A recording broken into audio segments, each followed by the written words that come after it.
Muito obrigado por estar aqui. Bom dia a todos, os que estão presentes, aos que estão nos assistindo através das mídias.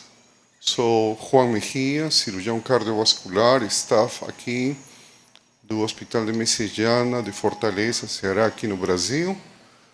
E eu tenho a responsabilidade hoje, a solicitação dos residentes da cirurgia cardiovascular do Hospital de Messejana em tocar um tema muito interessante. Pensei como abordar uma situação que até o nome não é tão bonito, né? ERAS. ERAS é um acrônimo. São as siglas de uma palavra, né? ERAS. ERAS é de Enhanced Recovery After Surgery. Algo assim como a recuperação rápida do paciente depois da cirurgia. E isso funcionava para todas as cirurgias. A procura por melhores resultados e uma rápida recuperação do paciente começa já há mais de 20 anos com a cirurgia coloretal, cirurgia bariátrica, na neurocirurgia, a ortopedia, né? Neurocirurgia. E nós somos praticamente uma das últimas especialidades que está aderindo, uns 4 ou 5 anos atrás, se começou a falar mais fortemente, principalmente aqui no hemisfério sul. Então, qual é a ideia? Por que a cirurgia cardíaca precisa de todos esses movimentos para conseguir melhores resultados? Porque nós temos isso aí, né? Então, na cirurgia cardíaca temos alguns problemas. Vocês observam aí, carência de prehabilitation, esse é um termo que vocês vão conhecer agora, né? O paciente fica muito imobilizado, não pode tocar, o paciente está cheio de drogas, aquela coisa, ainda está dormindo, melhor deixar estabilizar para depois extubar com todo, e aí passa a noite, você chega de manhã e o paciente continua na mesma situação. Carência de um suporte psicossomático. Hoje em dia, a satisfação do cliente é uma medida que qualquer grupo ou estabelecimento de saúde deve primar para se manter na situação de competitividade. Ok? Os critérios, os valores são outros. E não porque você esteja num hospital público vai deixar de ter cuidado com essa situação. O limitado é o empoderamento dos pacientes. O paciente é um paciente mesmo, né? Muito, né? Como disse aqui, passivo. E quanto mais evolui um grupo humano, uma sociedade, o paciente tem também que ser tomado em conta nos seus comentários. E existe o que nós temos nesse momento, por exemplo, né? Cada um no seu quadrado, cirurgia, cardiologia, fisioterapia, nutrição, muitas vezes todos sabemos, nos cumprimentamos, mas poderia melhorar em benefício desse paciente que é, no final das contas, o objetivo. Isso traz consequências na qualidade do atendimento. Eu agradeço a presença do pessoal da qualidade aqui do hospital, né, que realmente está muito interessado na aplicação desse protocolo. Aumenta o tempo de internação e, obviamente, a imobilização traz seus problemas relacionados à trombose venosa profunda, a úlceras, escaras, né? E, então, isso é uma situação que acontece em todos os centros que realizam cirurgia cardíaca. Em uns mais conservadores, pior, alguém que está seguindo os detalhamentos de outras fontes, de outros lugares, talvez em uma situação menor. Então, desde o início, já na década de 90, se falava da recuperação mais rápida dos pacientes. Já tinha gente preocupada com o tempo de estadia, que é mais caro, mais problemas, mais tempo de complicações, mais possibilidade de infectar, etc, etc. Isso já se sabia há muito tempo. E então, se começaram esses tipos de movimentos, de conjunto de medidas, com a ideia de recuperar seus pacientes, de reduzir a estadia hospitalar, sem comprometer a segurança do paciente, claro, né?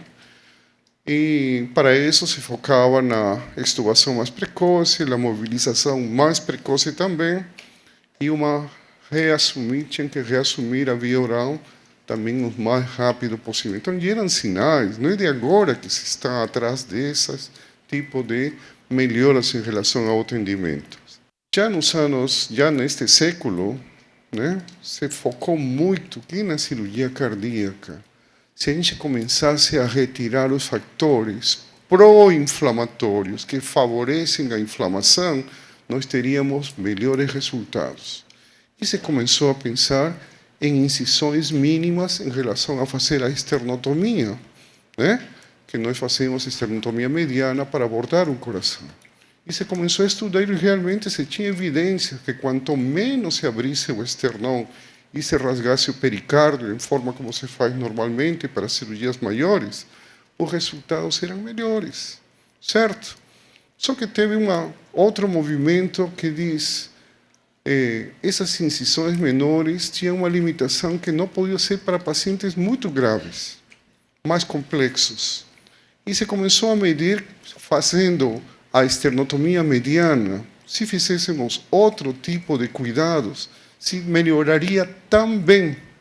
E eles mostraram que sim. E é o que vamos mostrar a vocês agora, ok? E se chegou já, mais ou menos, uns 10 anos atrás, ao conceito do ERAS. ERAS, esse nome feio que tem aí, Enhanced Recovery After Surgery. Vamos retomar a situação do paciente ao que era antes da agressão do estresse cirúrgico. Só que com uma diferença. Vamos colocar nas medidas que vamos a preconizar para o atendimento desse paciente o que realmente tem evidência científica, evidência médica de peso. Então, os trabalhos têm que mostrar que tem que ser 2A, 2B, 1, respeitando a classificação das evidências científicas. Esses protocolos já começaram a dizer que tinham que ser multimodais. Então, uma anestesia poderia ser não unicamente inalatória, endovenosa, sino também poderia ser regional. Correto? Ou trabalhar as três coisas em conjunto. Esse protocolo teria que ter a participação das equipes de diferentes disciplinas, de diferentes profissões. E teria que dar um peso, né, específico para todo mundo, para que realmente se trabalhe em conjunto, que nem sempre acontece. E isso aqui poderia e deveria ser auditado. Números, contas, resultados. Se você não tiver dados, você não tem como ajustar condutas. Então foi uma coisa muito mais interessante e completa, diferente ao que era antes. Então, apareceu já em 2019 já um consenso com todas essas características que estou mencionando. Então, as sociedades de cirurgia cardíaca, as sociedades de anestesia, de hematologia, o pessoal da enfermagem, da fisioterapia começou a conversar e a participar desses documentos, desses consensos, o que era muito salutar. Era uma coisa muito mais democrática e com menos tendência a uma determinada especialidade. Aquela briga que existe entre os intervencionistas e os cirurgiões cardíacos, né? Cada um quer colocar mais gente nos consensos daquele hotel de final de semana porque ganha pontos nas decisões finais. E o que trouxe o ERAS de novidade foi isso aqui, essas setas de baixo. O que era para ser feito no pré-operatório, o que era para ser feito no intraoperatório e o que era para ser feito no pós-operatório. E no pós-operatório dentro da UTI, na enfermaria, e o que teria que ser feito fora do hospital. Então começou a categorizar. Os americanos têm aquela palavrinha complicada de traduzir que é bundle, né? Pacote, grupo, quadrado. Então, você começava a entender para fins de entendimento utilizar esse tipo de bundle. Então, em resumo, até aqui, como foi desde o início dos tempos? Primeiro foi o Fast Track, que estamos comentando, que foi assim que começou, né? Se identifiquem. Era para acelerar a recuperação, a extubação precoce, e os protocolos poderiam variar de instituição para instituição. Ok, morreu rápido. De aí foi para Ultra Fast Track, cirurgias mínimas, invasivas, focar nesse negócio, os estudos, aquelas coisas. Mas se descobriu que poderia ser feito e tem utilidade nas cirurgias mais complexas também. Olha aí, não é só para a cirurgia bem bonitinha, aquelas coisas, é para aquele que é grave também, correto? E por último, eras que chegam todas essas coisas que estou repetindo para vocês, e principalmente peso específico na evidência médica para poder colocar no consenso, correto? Essa era a diferença e nesse nível nós estamos hoje em dia. Grosseiramente funciona assim, para que vocês comecem a entender isso aqui. No pré-operatório, você conhece o paciente, você é visto por um grupo interprofissional, interdisciplinar. Parece que o termo multidisciplinar não é a melhor escolha. O correto seria ser interdisciplinar, ok? E, além de completar todo o diagnóstico necessário para um paciente que vai ser operado, começa a aparecer esse termo muito legal que se chama prehabilitation. Em português é pouco utilizado, pouco conhecido. Vamos falar disso agora. No intraoperatório, além da parte das cirurgias por minimamente acessos mínimos, né? Para não ter que abrir no meio do peito, mas esse slide nos mostra que na intraoperatório, basicamente, é um ajuste da anestesia para que o paciente consiga ser revertido de toda a sedação, se evitam os opioides, se evitam os anestésicos de longa duração e se faz um cálculo para que esse efeito dure até o final da cirurgia e o paciente possa ser extubado precocemente ou inclusive no final da cirurgia, na sala de cirurgia. Então já chega lá na terapia intensiva extubado. Para isso, algumas coisas em relação à extracorpórea, com a temperatura, devem ser tomadas em conta. E no pós-operatório, basicamente, o controle de não congestionar o paciente, utilizar metas para a fluidoterapia. Quanto melhor e maior a monitorização hemodinâmica, estamos falando do paciente submetido à cirurgia cardíaca, pessoal. Nem sempre tem a função ventricular normal. Então, essa utilização de monitorização hemodinâmica, de fisioterapia precoce, de retirar os drenos assim que possível para que o paciente possa deambular, é uma prática recomendada por esse tipo de consenso. Então, está vendo? Totalmente disruptivo de ter o que nós fazemos normalmente, de ter o paciente 2, 3 dias deitado na cama, não mexam com ele e aquela coisa. E é por isso que estamos trazendo essas situações.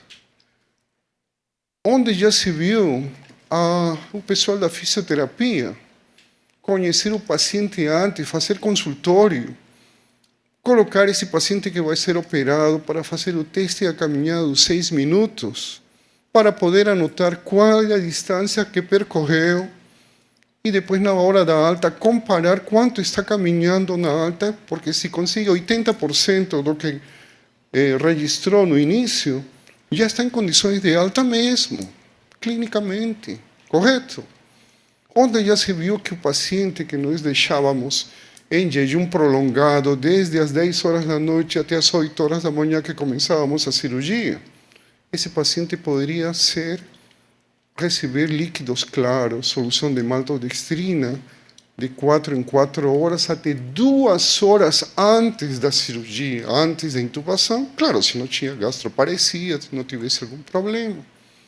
Então, essas medidas que normalmente não acontecem, começam a ser colocadas no paciente que vai ser operado do coração, que não é uma hérnia, que não é uma vesícula.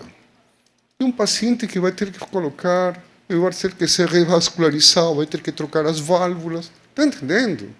É um paciente muito mais complicado e muitas vezes de risco. E qual é a ideia? Esse paciente, com essas medidas, vai melhorar os resultados e eu vou poder ter a possibilidade de tirar esse paciente em 3, 4 dias do hospital. Doutor, como é possível? A média de estância hospitalar é 7 dias. Olha lá, tem um paciente que sai com 10 dias. Sim, mas tem com 10 dias porque o doutor não volta também para tirar os fios de marca-passo, né? Aquela coisa, deixa para o dia seguinte. Não chegou o resultado de um laboratório, não. Deixa que eu vou repetir. Está entendendo?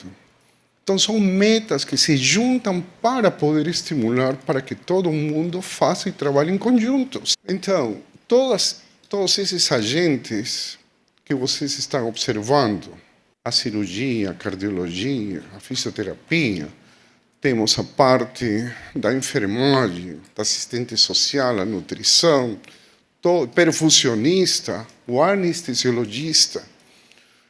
Todos eles têm que avaliar esse paciente e vai ter que trabalhar em conjunto. Então, é aí que é o problema, doutores. Porque tem que ter um manager, tem que ter um administrador que fique cobrando. Infelizmente, a tecnologia permite fazer grupos e se comunicar entre eles para saber se todo mundo está fazendo o que tem que ser feito. Porque se o anestesista não fez a consulta e não prescreveu o analgésico pré-operatório 5 dias antes ou 3 dias antes da cirurgia, pregabalina, 75 miligramas via oral de 12 em 12, vai chegar para a cirurgia sem aquele nível sanguíneo desse analgésico que vai permitir, no pós-operatório imediato, né, deixar de utilizar opioides, deixar de utilizar esse tipo de analgésicos que vai deprimir o paciente. Então, todo mundo tem que trabalhar em uma forma adequada. Se a nutricionista não se adequa, não percebe que os horários que ela está prescrevendo, esse jejum abreviado, pode fazer com que fique muito perto da intubação. E aí, o anestesista vai dizer, está me trazendo aqui já a meia hora que acabou de ingerir uma solução, complicou, vou suspender a cirurgia. Isso aqui está difícil de entender, mas são as metas de cada um desses quadrados, desses bundles, correto? Então, seguinte, por favor. E hoje já temos, olha que bonito, né? Já se tem uma sociedade ERAS só para cirurgia cardíaca, onde ficam os banners expostos em diferentes partes do hospital, da cirurgia, dos ambulatórios, correto?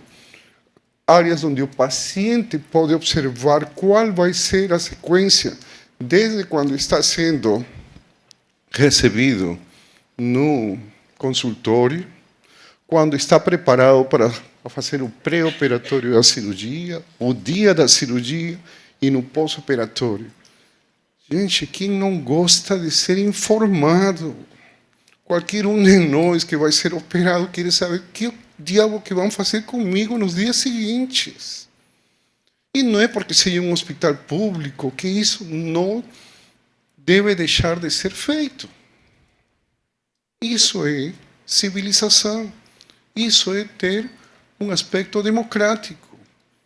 Isso é equidade.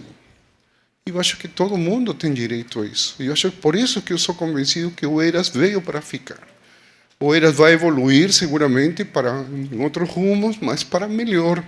Vocês entram no site do ERAS Cardíaco, já tem um site, já tem um newsletter. esse último número deste ano, que eu acho que é de janeiro, já vem aqui, ó, as medicações, né, por metas, para que os cirurgiões entendam quais são os remédios que os pacientes que ele operou são e por que tem que ser feito. Olha aí, para cirurgião tem que ser bem explicadinho, né? Vocês sabem que é um pouquinho mais difícil, mas de qualquer forma, né? Aí, ó, Real World Application of Evidence-Based Multimodal Analgesia. Mesma coisa. Quais são os ajustes? Como posso aprender a mexer com remédios que poderão e deverão ser utilizados durante a cirurgia do ponto de vista anestésico?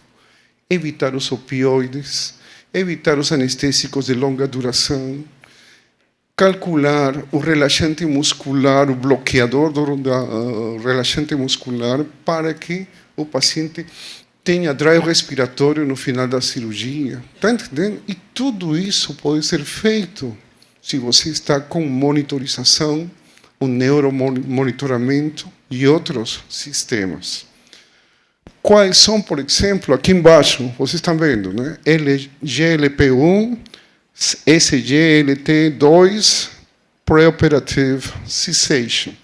Quais são os medicamentos que os vasodilatadores, por exemplo, que teriam que ser suspensos para que a cirurgia cardíaca, que é um ato inflamatório, a circulação extracorpórea é inflamatória, se está tomando vasodilatadores como parte do tratamento desse valvular, desse paciente com insuficiência cardíaca avançada, por exemplo, ele vai provocar vasodilatação durante a extracorpórea e no pós-operatório. Aí tem vasoplegia, pressão baixa, tome droga, tome vasoconstrictor, todos os eventos deletérios relacionados com isso. Estão vendo como que é um negócio interessante? Todo mundo tem que trabalhar em conjunto para que isso realmente aconteça. Seguinte, até aí está tudo bem. Está lindo, maravilhoso. Números. Esse pessoal do Johns Hopkins começou a mostrar no lado direito de vocês, focando no paciente, cultura de chegar junto com o paciente, engajamento, tudo lindo, né? Aí, 2016, 2017, 2018. Ok. Melhorando todos esses itens com os pacientes. Sentimento de que está sendo acolhido, bem tratado, estão chegando juntos. Mas que é o que provocou? Interessante aqui, ó, o pessoal da cirurgia cardíaca. Diminuição do estadia hospitalar, 14%. Estamos falando de um trabalho de 2019. Diminuição de tempo de UTI, 35%. Diminuição das complicações gastrointestinais, diminuição do estresse. Diminuição da taxa de reintubação, porque aprendimos a manejar os remédios, a retirar na hora certa para não ter que reintubar o paciente que a gente extubou precocemente demais. Diminuição da readmissão da UTI, que por a ansiedade de querer fazer as coisas empurra o paciente e o paciente não estava em condições ainda de receber esse tipo de indicação de alta da UTI, por exemplo. Então, eles foram ganhando experiência e hoje, 10 anos depois, nós estamos com uma situação mais consolidada e o que está chegando ao Brasil. Então, quando eu recebi essas coisas, 3 anos atrás, e como todo cirurgião, começou a se interessar como poderiam melhorar o resultado dos meus pacientes, que essa é uma obrigação de todo cirurgião cardíaco, correto? Começamos a acompanhar esse movimento internacional e que estava chegando ao Brasil. Participei das preceptorias para entender como se fazia isso. Levei parte da minha equipe para poder receber essas informações, os cirurgiões da equipe, a nutricionista, a fisioterapeuta, e era unânime, esse negócio chegou para ficar, correto?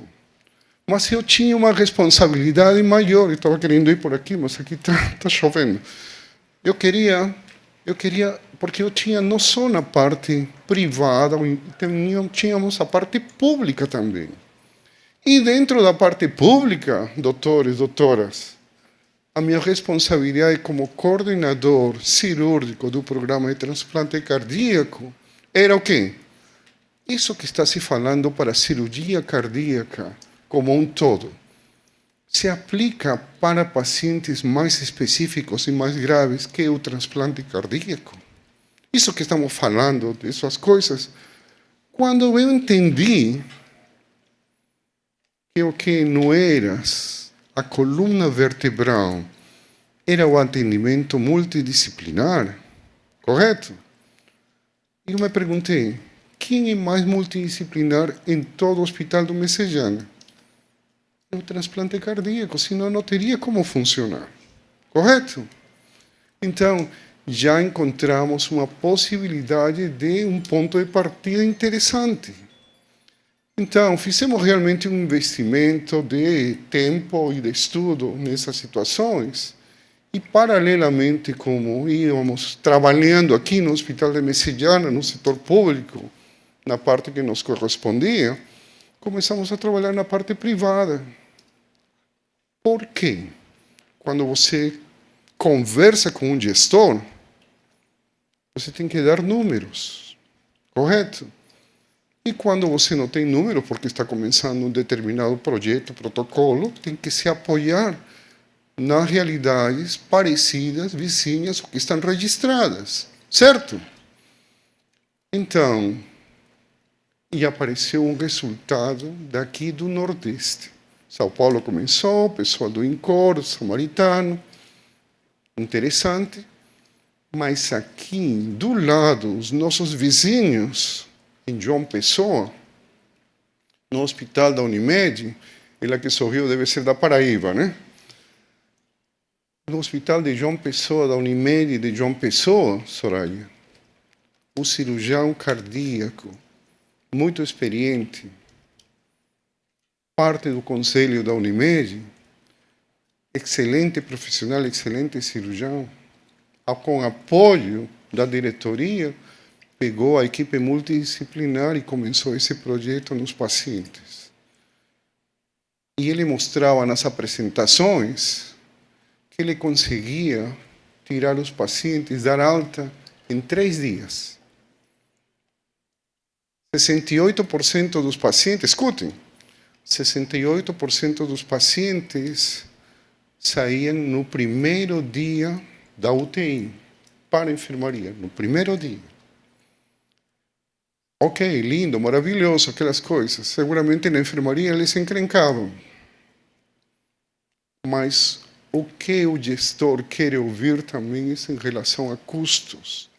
Essa redução do número de dias hospitalares e de complicações trouxe consigo uma diminuição dos custos de 30%.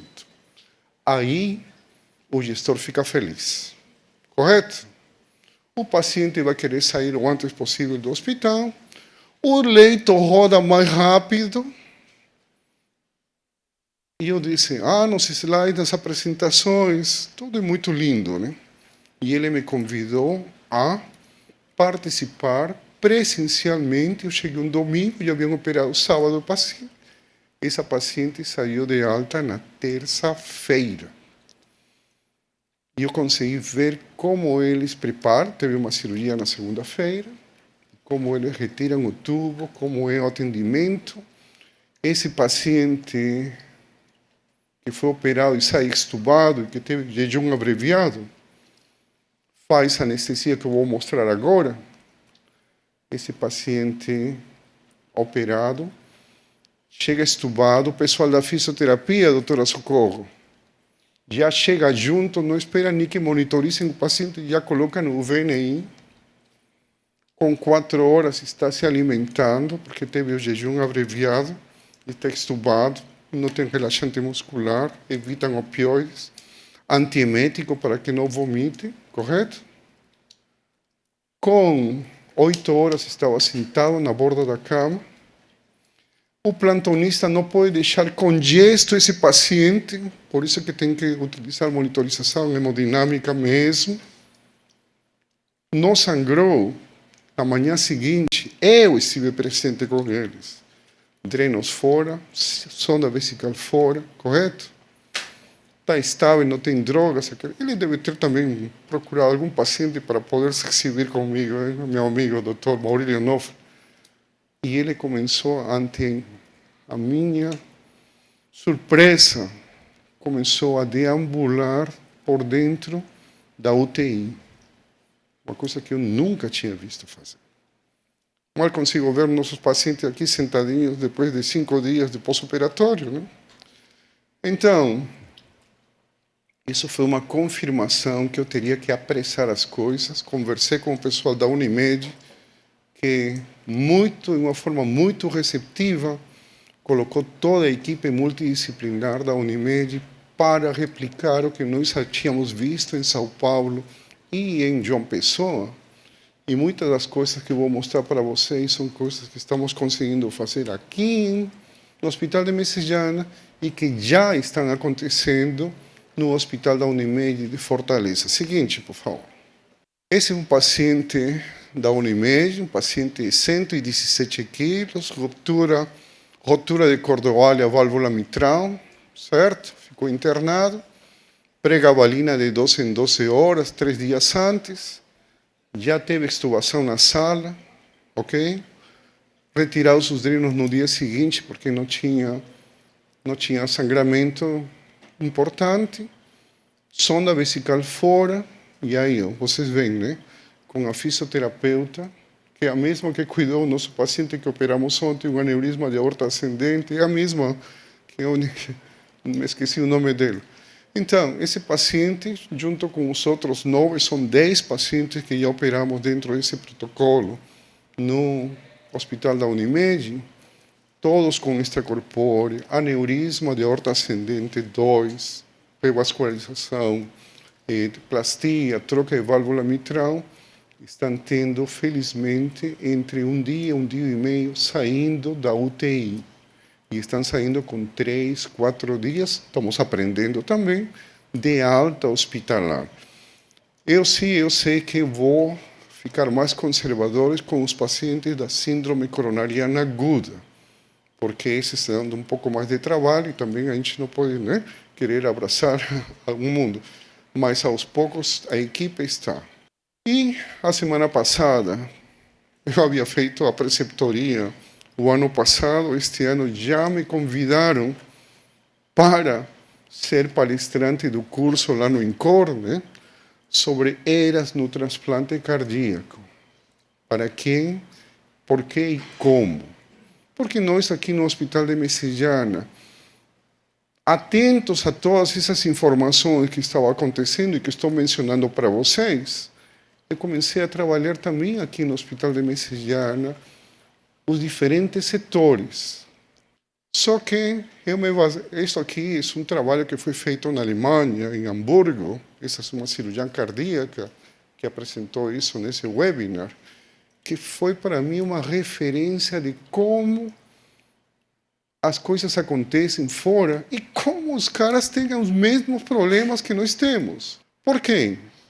Porque isso aqui é o que nós estamos, né, falando a manhã inteira até agora. Quais são as metas do ERAS?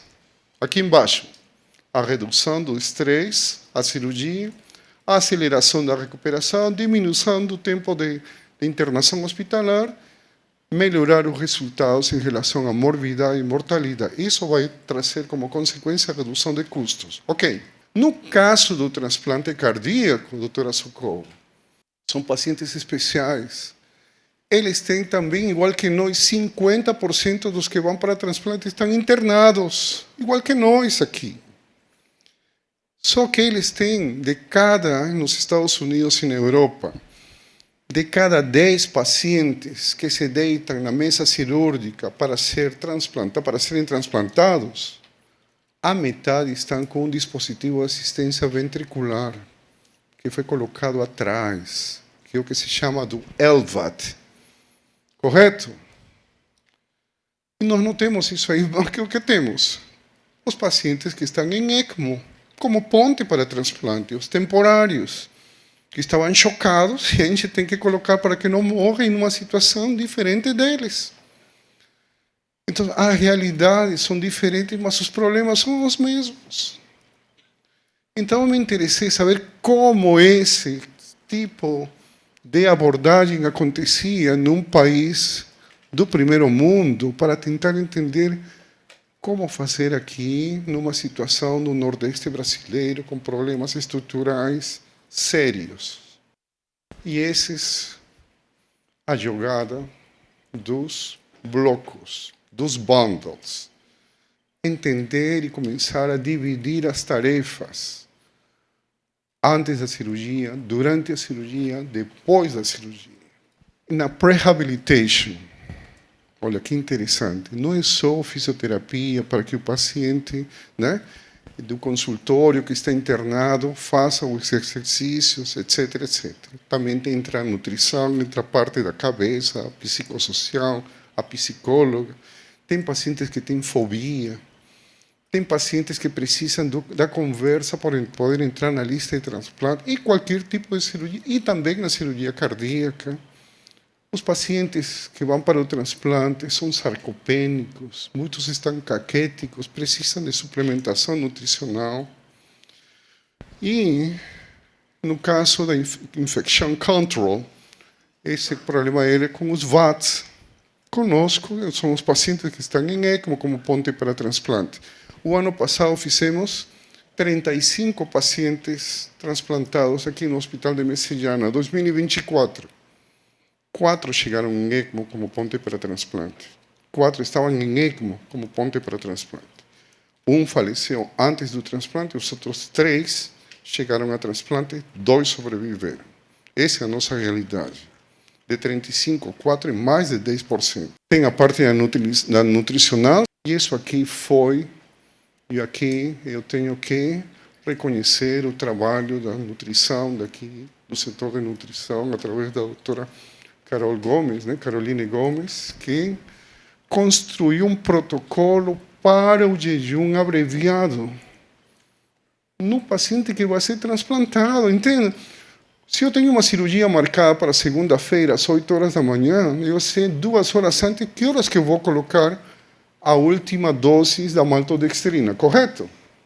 6 horas da manhã, 2 horas antes, pronto. E no transplante cardíaco, que o doador precisa fazer um monte de coisas e você não tem a ciência certa que hora que vai ser a captação. Então, esse paciente não pode ficar um dia inteiro em jejum, o que estou conversando com vocês. Então, esse protocolo foi muito bem pensado e é o que está funcionando hoje no Hospital de Messejana. Observem aqui o paciente na unidade I, esperando ser chamado, né? Família assina ou não assina o termo, que é o que está faltando, é o cross-matching que vai sair, aquela coisa, uma ansiedade doida. Você já se coloca na situação desse paciente?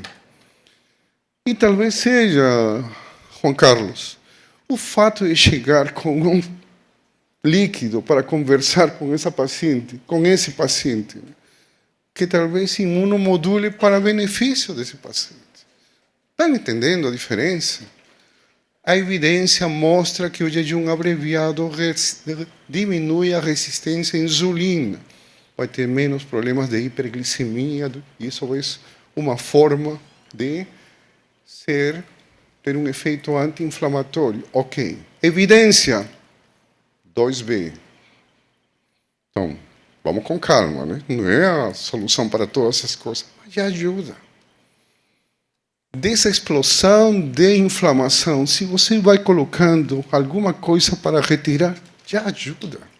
Talvez faça a diferença em relação a essa situação desse paciente. E como se faz? Né? Esse é um trabalho que foi feito aqui, que a doutora Tiziane e a doutora Caroline Gomes vão mostrar no Congresso Cearense de Cardiologia este ano. Foi um segmento de 16 adultos, né, consecutivos que se transplantaram. Ingesta de 200 ml de maltodextrina em 4 horas, até 2 horas antes, né, da intubação. e se fazia um ultrassom abdominal no centro cirúrgico para confirmar que não tinha resíduo gástrico e poderia regurgitar, se broncoaspirar.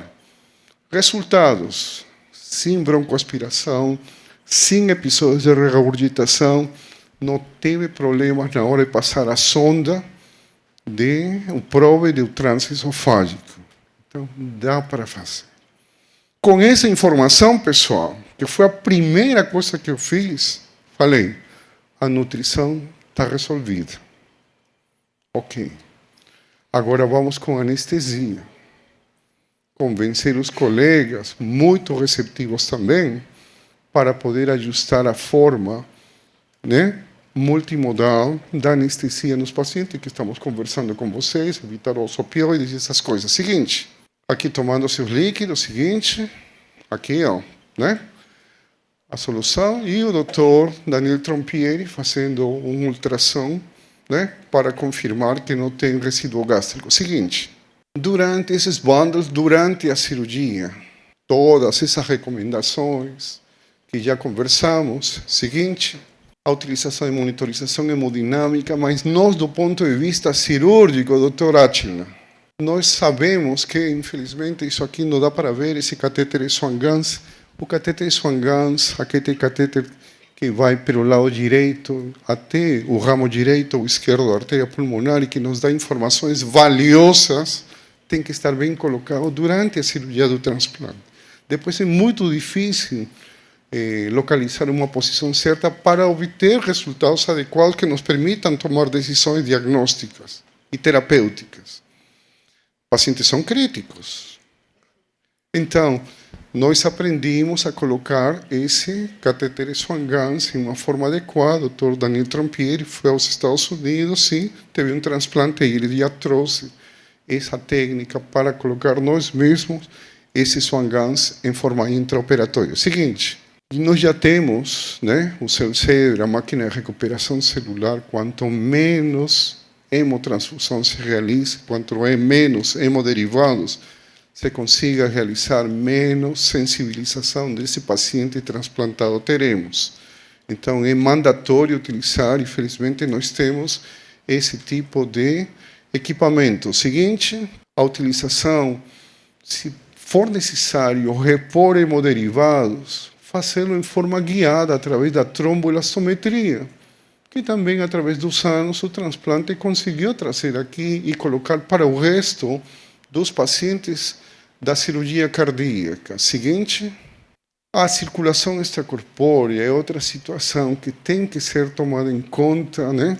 O próprio cirurgião tem que ser disciplinado de não deixar sem volume o paciente, de dar o adequado fluxo para ter um lactato periodicamente como marcador de que estamos fazendo bem as coisas. O hematócrito não pode ficar muito alto, não pode ficar muito baixo, a temperatura tem que ser adequada. Então, é atenção com a circulação extracorpórea. E isso aqui realmente foi uma coisa que já tinha hospital. Era a anestesia regional, de uma forma do bloqueador do espinho, do eretor do espinho, como a doutora Débora está fazendo aí, com um ultrassom, né? Está chegando no plano para poder administrar os anestésicos adequados e o paciente vai ter menos dor no pós-operatório. Melhor coisa do mundo. Ou, seguinte, aqui, esses moderninhos, né? A doutora Priscila já tem seu próprio ultrassom portátil, né? E que faz uma coisa muito simples, muito versátil, muito rápida, né? E nós aqui na cirurgia, quando isso aqui no Hospital de Messejana e na parte privada, anestesia pré-external, regional pré-external, que também contribui para que o fisioterapeuta consiga fazer os exercícios de amplexação mais tranquilamente. Isso é o que faz a diferença mesmo. Por isso que eu vou poder colocar o paciente em pé mais rápido. E esse paciente vai poder caminhar porque está sem dor. Então, esse era o ponto, a chave que fazia realmente o ponto de inflexão nesses pacientes. Do ponto de vista cirúrgico, se fazia uma incisão no pericárdio posterior, né? Para que todo drenasse para a pleura esquerda, a gente colocava um dreno na pleura esquerda para evitar o acúmulo de sangue, que é o que provoca inflamação do epimiocárdio e facilita, estimula, provoca a fibrilação atrial. Se o paciente no pós-operatório imediato apresenta fibrilação atrial, é mais 2, 3 dias tomando amiodarona endovenosa para reverter e aí demora para ir para o quarto, correto?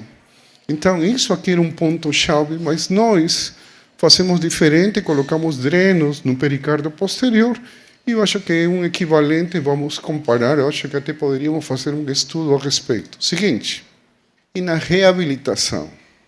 Na reabilitação, no pós-operatório, na UTI, como falei para você, retirar os catéteres, retirar os drenos, a sonda vesical.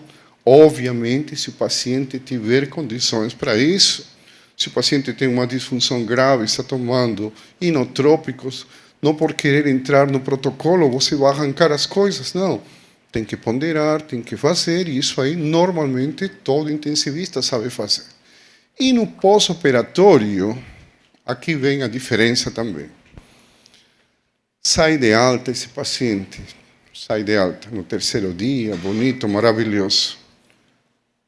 E eu me surpreendi em João Pessoa que, Dr. Flávio, esse paciente saía de alta, já tinha marcado o retorno no centro de reabilitação fora do hospital, um centro de reabilitação lindo, maravilhoso, multi-especialidades, para diferentes tipos de cirurgia, onde os que eram operados de cirurgia cardíaca têm um lugar para eles.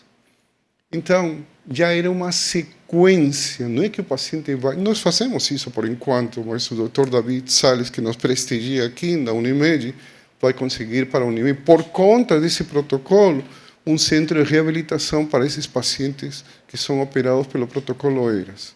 Mas lá tinha também já um centro de reabilitação.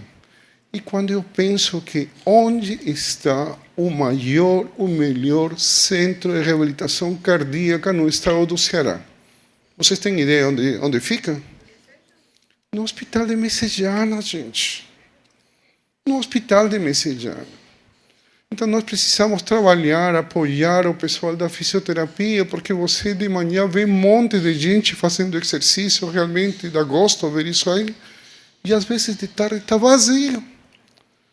Então, nós da cirurgia cardíaca, nós da cardiologia, nós da direção, nós da qualidade, nós temos que apoiar para que isso que estou mostrando para vocês, e que pode ser uma das saídas para os problemas estruturais do Hospital de Messejana em relação aos leitos, pessoal da qualidade, talvez contribua para acelerar a alta dos pacientes bem operados, aquelas coisas. Não, doutor Juan, mas os pacientes bonzinhos, melhorzinhos, estão sendo operados nas unidades fora, né? Nos hospitais privados que dão suporte ao SUS. E aqui só fica o paciente disfuncionante grave. É verdade.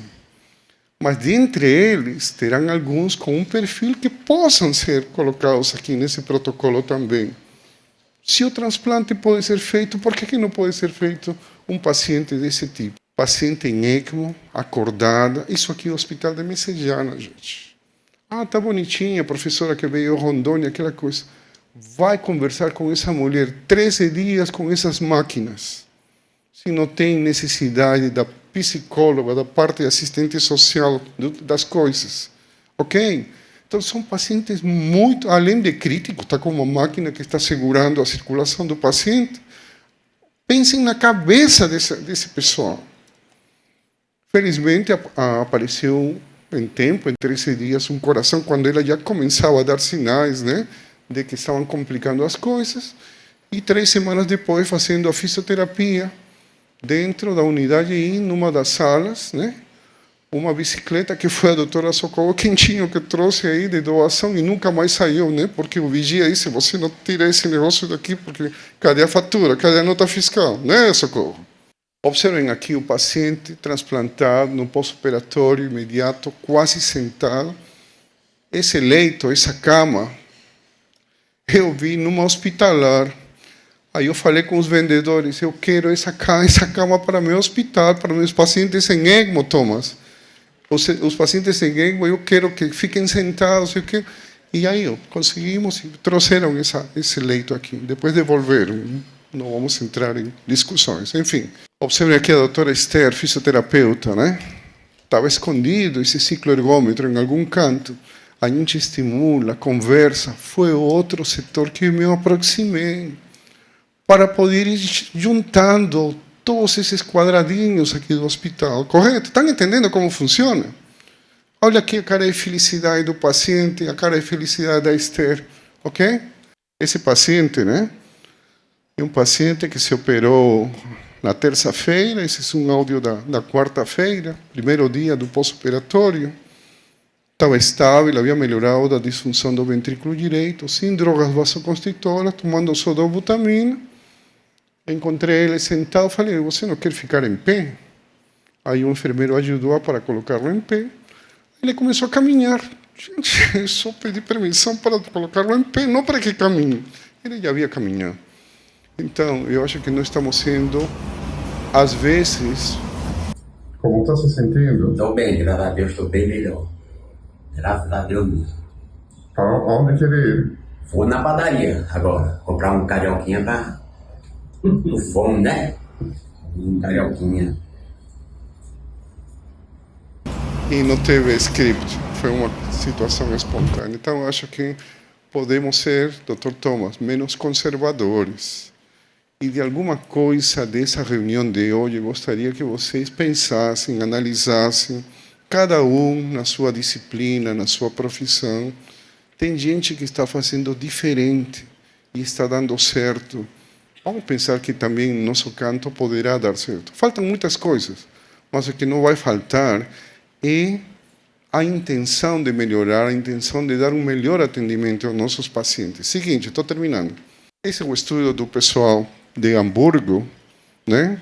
50 pacientes antes do ERAS, 50 pacientes depois do ERAS. Grupos foram comparáveis, sexo, função ventricular, tempo de, né? Função renal, cirurgia cardíaca prévia, etc, etc. Seguinte, o que foi encontrado nessa avaliação desses? Ok, em vermelho as coisas que fizeram a diferença. Tempo extracorpórea foi menor no grupo ERAS. Tempo de reperfusão, essa assistência que dá com a circulação extracorpórea para que o coração estabilize, também foi menor, sinal de que alguma coisa fizemos diferente com esse coração, com esse paciente. Seguinte, vem aqui o que tem agora. Seguinte, quando se vê, por exemplo, o lactato na chegada da UTI, aquele com paciente com ERAS é menor. Quando se vê o tempo de ventilação, paciente que praticamente todo mundo chega entubado depois de um transplante, né? Alguma vez extubamos um paciente depois de um transplante. Também uma tendência a ter menor tempo de ventilação mecânica, e aqui eu acho onde vai acontecer a diferença entre o ERAS e o não ERAS, pessoal. É aqui, nesse item, hemodiálise para o paciente transplantado, com ERAS ou sem ERAS, a favor do ERAS. Quer dizer, alguma coisa está acontecendo, o que eu estou fazendo, que minha perfusão está melhor e minha injúria renal não está sendo tão atingida quando aquele grupo que não tinha ERAS. E aí, seguinte, eles concluem, seguinte, não teve diferença nesse estudo em relação à mortalidade, mas é um estudo que já tem alguns anos atrás. Seguinte, por isso que agora que nós estivemos em Boston, agora em abril passado, olhem aqui o que eu vou falar. Isso aqui é o que vai fazer a diferença. Se vocês conseguem ler o título, né? Uso de hemoadsorção em pacientes submetidos a transplante cardíaco. A prova de um trial randomizado. Não estamos falando de estudo de casos ou single center. Estudo randomizado. Evidência forte para tomar em conta. E que o que mostrou de pacientes transplantados cardíacos, começou a aparecer evidência de que quando você utiliza esses cartuchos de hemoadsorção durante o circuito extracorpóreo, na hora do transplante, você precisa menos noradrenalina, você precisa menos vasopressina. Sinal do quê? Tem menos vasoplegia. E isso é uma comorbidade que deixa mais tempo no hospital, mais tempo na UTI, mais risco de infecção. Tome, aí você tem que diminuir a imunossupressão, aí o paciente rejeita, aí você tem rejeição e imunossupressão, as duas coisas juntas, o paciente choca, vai para a ECMO, o ECMO, a cânula sai do lugar, o paciente morre. Então, isso aqui é uma contribuição importantíssima que já está começando a aparecer. Seguinte, que negócio é esse de cartucho, doutor Juan? Não estou entendendo. Isso aqui funciona dessa forma. No circuito extracorpórea, você faz uma interposição de um cartucho que é como se fosse um filtro. E, na verdade, são microesferas. Eles vão a fixar as proteínas inflamatórias, né? Os pró-inflamatórios, as interleucinas. Você faz uma dosagem de interleucina bem menor. E, seguramente, isso está relacionado com o resultado clínico. Quero ver, doutor Juan, vamos aqui. Olha, observem aqui, o cartucho. Está vendo essas esferas, essas bolinhas dentro? O sangue entra por baixo, sai por cima e já está instalado aí no circuito. E ele vai pegando as proteínas inflamatórias. Seguinte, deu para entender, né? Isso já se faz com hemoconcentradores para tirar água livre. Seguinte, olha aqui. Ó. Nós recebimos 5 desses cartuchos em forma de doação. E foram 5 transplantes entre novembro e dezembro do ano passado. Nós temos um projeto de fazer, a doutora Luciana, lá no Hemocet, já montou um laboratório de inflamação. Mas com esses pacientes, que é o que nós encontramos? Pacientes transplantados, doador aqui em Fortaleza ou também no interior, a distância, captação à distância, um tempo de isquemia médio de 210, nada fora do esperado, e uma resistência vascular sistêmica baixa, mas não tão baixa, que permitiu a esse paciente diminuir mais rápido as drogas vasoconstrictoras e não utilizar azul de metileno, que é um tratamento para a vasoplegia grave. Então, nós aqui, humildemente, já sentíamos a tendência de que isso realmente poderia funcionar. Com esses resultados que estamos trazendo de Boston, doutora Socorro, isso nos permitiu argumentar, e felizmente, a receptividade do nosso chefe da cirurgia, que articulou para termos 100 unidades para serem utilizadas não só no transplante, nos pacientes com endocardite infecciosa, com dissecção aguda, ou que sabidamente vai ter um tempo extracorpóreo prolongado. Correto?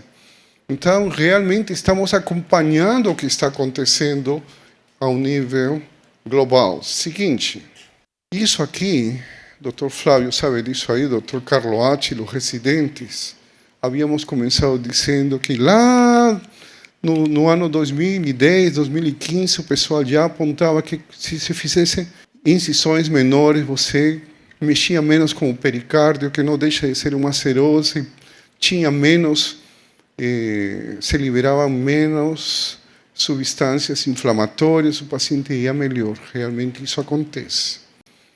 Se você opera uma mitral por minimamente invasiva, esse paciente pode durar mais a cirurgia, mas a recuperação do paciente é mais rápida. E se você opera com um robô, esse mesmo paciente, aí é um luxo. Então, tem muito a ver. Aí eu procurei as minhas fotos antigas, né, da época que eu fazia essa cirurgia minimamente invasiva, e agora só quando o paciente é muito exigente que a gente faz. E eu acho que sou um convencido. Essas são algumas fotos que eu tinha aí, da época que nós fazíamos aqui no nosso grupo a minimamente invasiva. Mas eu sou convencido que, como parte dessa estratégia, Dr. Carlo Acci, é a inclusão de mais cirurgia minimamente invasiva no nosso hospital, no nosso centro cirúrgico, no nosso setor. E qual foi a minha surpresa? Seguinte, dessas fotos, encontrando aí, né, olhando para o monitor, olhando para uma incisão pequena, as coisas, o cirurgião tem mania de operar olhando pelo buraquinho, não olha o monitor. Olha aqui que eu encontrei. Seguinte, uma foto de perfil do Dr. Fernando Mesquita. E também encontrei outra foto. Essa foto é uma foto icônica. Essa foto é de 2009. é uma foto que nos traz a realidade a vocês jovens que estão aqui. A assistência circulatória mecânica entrou no Brasil pelo Hospital de Messejana. Essas que está pendurado no paciente, que não dá para ver, né? São bombas do lado esquerdo, do lado direito, né? Paracorpóreas, pulsáteis, que iam conectadas a um console que parecia uma geladeira aí, ó. Tá vendo? E ele tinha bateria de 1 hora. E a doutora Socorro Quintinho aproveitava essa hora para levantar o paciente para fazer caminhar lá na Secor, hoje é Secor, correto? E 5 anos atrás, porque essa foto se perdeu. Quando estou em Nice, num congresso da Sociedade Internacional de Transplante Cardíaco Pulmonar, Nice, na França, né? O pessoal de Nova York disse, estes eram os antigos sistemas que utilizávamos no passado, aquelas... Aparece essa foto. Peraí, gente, isso é dos nossos pacientes, né? E, recentemente, em São Paulo, aqui, 10 dias, 15 dias atrás, teve um congresso, um simpósio internacional de fisioterapia em São Paulo, onde o pessoal da USP colocou essa foto, né? Mas, reconhecendo que era do Hospital de Messejana, e Fortaleza perguntou quem estava indo, se tinha alguém de Fortaleza, e estava aquela moça de branco aí, Amanda Costa, né? Discípula da doutora Socorro, que felizmente trabalha conosco na parte privada, e que nos ajuda, junto com o doutor Davi Salles, em todas essas estratégias para a fisioterapia, que é fundamental no protocolo ERAS. Ok? Então, esse é mais ou menos um resumo do que eu faço, das coisas, como que nós chegamos aqui. E agora, doutora Socorro, agora é com você. Ok? Muito obrigado.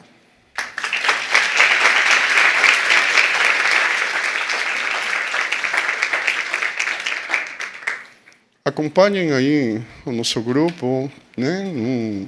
No Instagram, Treinamento CITICOR, fazemos treinamentos periódicos, acompanham a parte do transplante cardíaco, da ECMO, vai ter um curso de monitorização hemodinâmica já para o mês de julho, e em agosto teremos outro curso também de ECMO, ok? Estou fazendo aqui meu comercial, viu?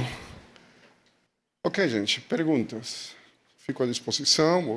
Eu sei que demorou, depende de vocês. Acho que o doutor Juan falou tanto aqui de reabilitação, que agora eu me senti obrigada a levantar e falar um pouco. Para quem não me conhece, eu sou a doutora Socorro Quintino Farias, sou fisioterapeuta. Atualmente trabalho ainda no pós-operatório e na reabilitação cardíaca. E provavelmente o doutor Juan me desafiou mais uma vez, porque eu tive a oportunidade de trabalhar com 2 grandes projetos com o doutor Juan. Um foi a tutoria em transplante cardíaco, a qual eu coordenei a parte pedagógica do curso, e formamos 5 equipes de transplantes cardíacos no Brasil. E o outro foi um projeto, eu diria que mais do que pessoal, mas um projeto de equipe, que foi a própria reabilitação cardíaca do Messejana, que começou por via também do transplante cardíaco, né? Num pequeno espaço. E hoje nós temos realmente uma reabilitação muito grande. Atualmente temos pelo menos em torno de 60 a 70 pacientes ativos, né? E ainda com dificuldades de fluxo, por incrível que pareça, apesar de estar dentro do Hospital de Cardiologia. Mas que o serviço cresceu bastante. E, em relação ao ERAS, ele mostrou claramente que o ERAS tem bases largas, porque ele é multidisciplinar. E ele me convidou mais uma vez para ajudá-lo.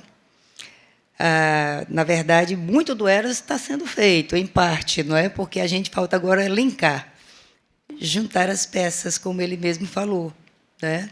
Então, se falou muito na reabilitação. Reabilitação não é fisioterapia. Reabilitação é multicomponente. É nutrição, psicologia, serviço social, todas as áreas enfermagem, elas finalmente fazem o projeto de reabilitação. Quando ele fala pré-reabilitação, todo mundo fica achando fisioterapia. Não é. É tudo.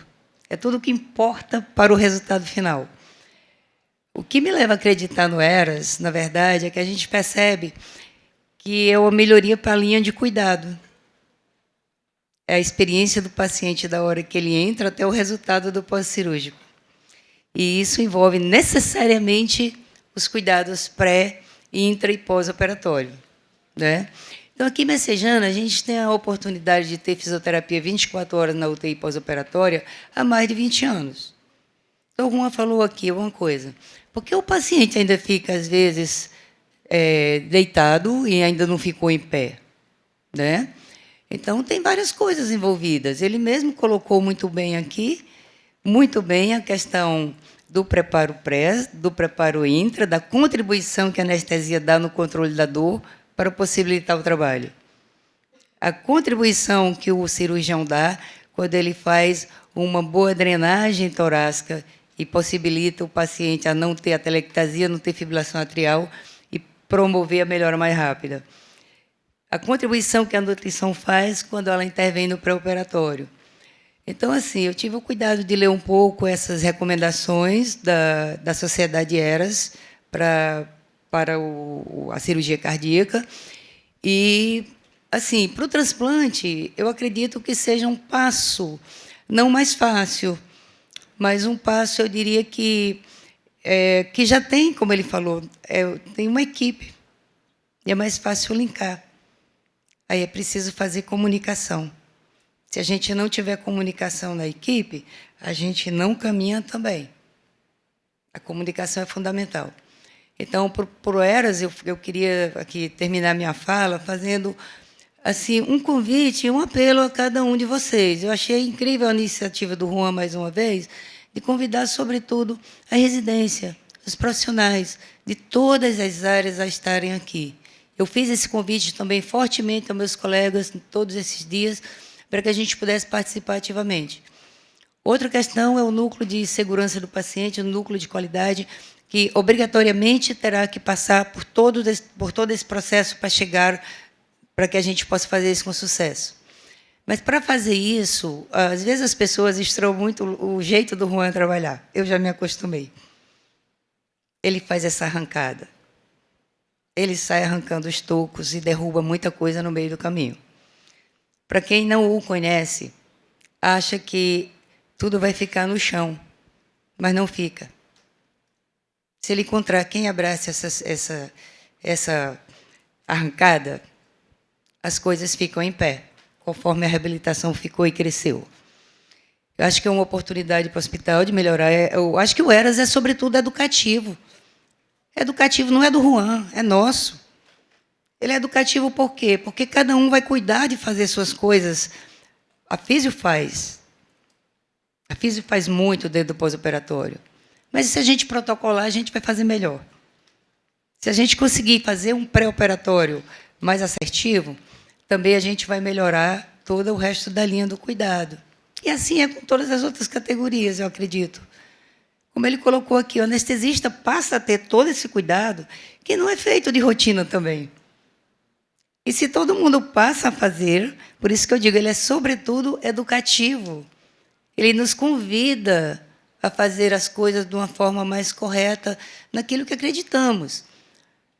Todo mundo fala assim, mas isso não devia ser assim, porque o perfil do messejano é muito grave. É grave, mas tem o outro que não é, né? Todo paciente que também tem assim, o programa de cirurgia letiva. E o da eletiva, a gente pode trabalhar esse pré-operatório de uma forma mais assertiva, né? Então, eu convido todos a não se prender no detalhe de dificuldade, que quem vive messejana sabe que a dificuldade é de todo dia. Mas, assim, se propor, é o meu convite que eu estou fazendo agora, já que ele me convidou e eu aceitei ajudá-lo, mas já ficou muito claro que essa missão é de muitas mãos. Eu gosto muito de organizar as coisas, eu gosto muito de fazer que as coisas funcionem. E na minha vida eu ainda não, graças a Deus, tudo que eu fiz deu certo. Eu sou feliz com a minha profissão. Eu sou feliz com a minha trajetória. Tá? Então, eu já contribuí com Messejana, estou contribuindo com a questão da reabilitação e eu gostaria de convidá-los a fazer essa contribuição com o protocolo ERAS. É uma construção, está sendo construído. Ele mostrou aqui um fluxo inicial, que você viu ali que a enfermagem aciona o nutricionista, mas aciona o físio também, aciona todo mundo. Então, nós vamos aprimorar, nós vamos melhorar e fazer funcionar de uma forma segura, incluindo, sobretudo, a segurança do paciente.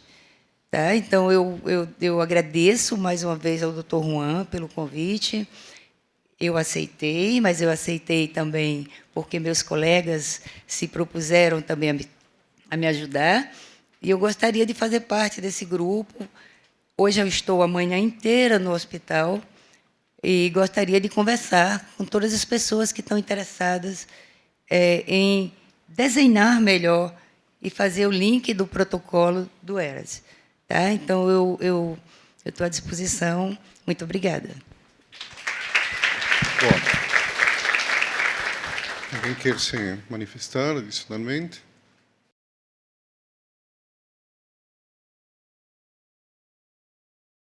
Pessoal, para quem não me conhece, eu sou o Dr. Carlo Átila, sou cirurgião cardiovascular. A residência em cirurgia cardiovascular tem uma programação teórica. Nós temos essa programação todas as sextas-feiras pela manhã. Fizemos um convite ao Dr. Juan para falar de um assunto que ele gostaria de falar. E o assunto foi tão grandioso que não coube dentro do nosso pequeno auditório. Teve que vir para o auditório principal. Agradeço, em nome dos residentes, Dr. Juan, o seu tempo, agradeço o seu conhecimento, agradeço o seu trabalho pelo Hospital de Messejana. Eu lamento porque eu vou ter que sair para a cirurgia, mas eu queria fazer uma única pergunta antes de sair para o senhor. O senhor fez uma cirurgia na Unimed, eu vi o paciente, aquele paciente da ruptura de cordoalha, que saiu precocemente da UTI.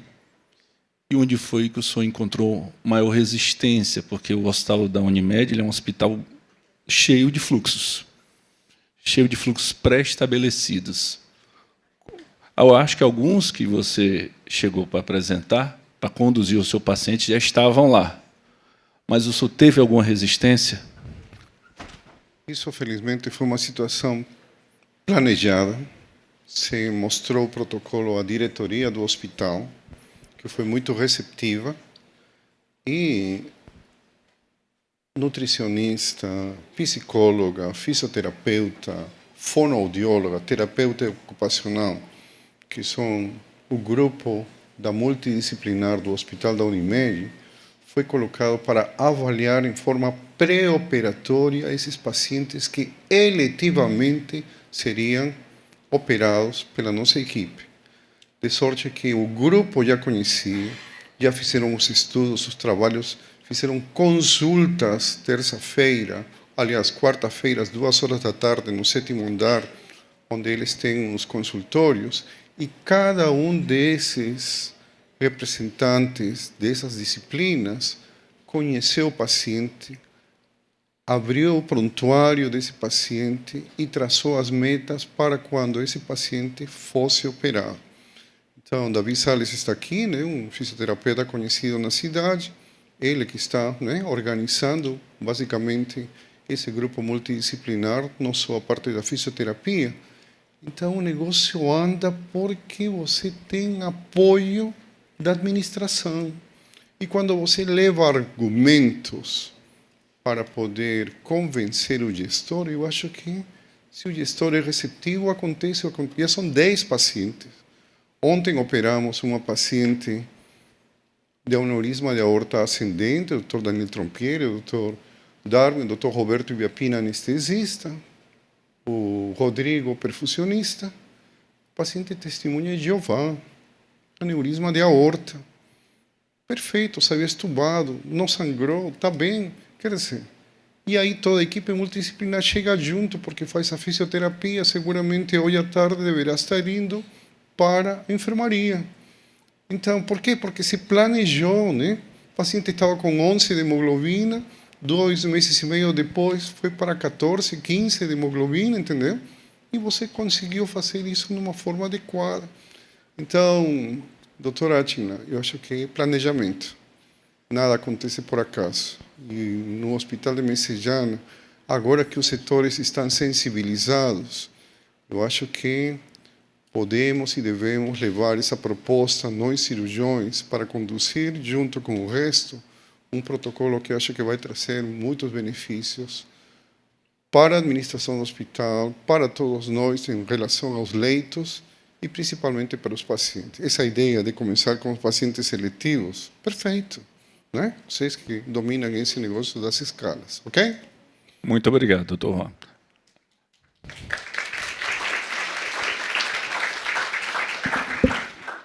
Eu vou tomar a liberdade de agradecer ao doutor Juan, agradecer a presença de todos, e dou por encerrada a sessão. Obrigado.